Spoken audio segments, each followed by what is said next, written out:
My daughter who went missing 3 years ago just showed up on my doorstep. My wife and I had just sat down to dinner when we were interrupted first by the sound of the front door knob twisting, then by 3 loud knocks. I stood up from the table and went to the front door, wondering who would have tried the knob first before knocking. My brother maybe, but it was a little late for a visit from him on a weeknight. The sound of the rainstorm outside grew as I opened the door. When I saw her standing on the porch, covered in rain and mud, my heart nearly leapt out of my chest. "Hi Daddy," Sarah said. The way her eyes and nose were scrunched up told me she was crying, even though the rain washed away her tears the second they fell from her eyes. "Can I come inside? It's so cold." I heard something glass shatter in the kitchen, then rushed footsteps. I grabbed my daughter in a tight embrace and began to sob. "Oh my God. You're home," I said. 3 years ago we had reported our daughter missing. We told the police that we had put her to bed one night, and the next morning she was gone. The police found that her bedroom window showed evidence of having been pried open. My wife, Hannah, and I hadn't heard anything that night, and the neighbors all agreed that they hadn't either. What happened next was the largest search party in our small town's history. It's not often 13-year-old girls go missing, especially under such terrible and mysterious circumstances. But despite everyone's best efforts and news reports throughout the state and neighboring states, there was no trace to be found of our little girl. I picked her up and carried her into the house while she sobbed into my neck. I heard my wife turn the corner, let out a small scream, then run to join us in our first complete family hug in 3 years. "What happened?" Hannah asked. "Did anyone follow you here?" "No," Sarah said through her sobs. "I don't know what happened. I just woke up in the dark and started trying to find my way home.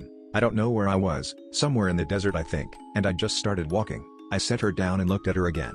Her hair was long. It probably hadn't been cut since the night we lost her, and the clothes she wore looked like they had been given to her by a homeless person. "Let's get you a hot shower," my wife said. "Are you hungry?" Sarah sniffed and nodded. "Can I have a peanut butter sandwich?" "Anything," my wife said, now choking back tears of her own. "I can't believe you're back."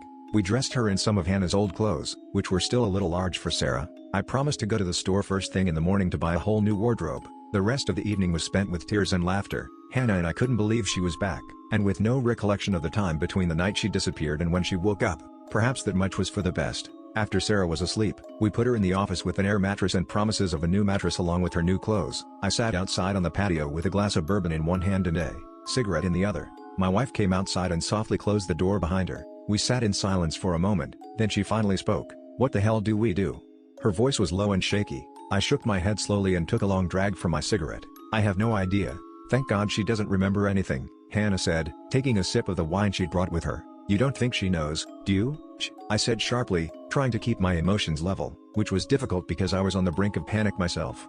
"We shouldn't talk about it." She took a sip of her wine and lowered her voice even more so it was just barely above the sound of crickets chirping in the grass. "You don't think she can hear us, do you?" "I don't think so," I answered slowly. "But I didn't think a lot of things before, and look at what happened." We sat again in silence for a long while, both reflecting on the night she disappeared and the lies we'd told to every police officer and news reporter that came our way. Keeping the lies straight had taken months of practice, but somehow we'd pulled it off. But that wasn't even the hard part. The hard part was keeping the whole plan away from Sarah. The year or so we'd spent planning the whole thing in secret, talking to the neighbors to get their cooperation.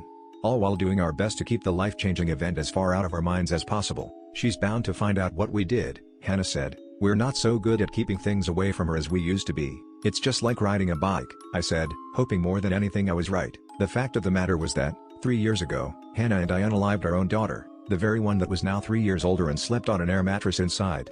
If that wasn't bad enough, shortly after doing so, for good measure, we had moved across town to get a fresh start and, although we never said it out loud, even to each other, because we were still terrified even though she was gone, we were careful not to list our address on anything. No yellow pages, no direct mailing, nothing. And yet, Sarah still managed to find us.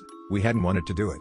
We spent years convincing ourselves that we were in control, that it was just a matter of good parenting. After what happened to the Jarvis boy though, we knew that for the sake of ourselves and everyone around us there was only one thing to do. I took another drag from my cigarette. I hadn't realized until that moment that my hand was shaking, and stared out at the night sky, trying not to think about everything that led up to that night. But being able to think of nothing else,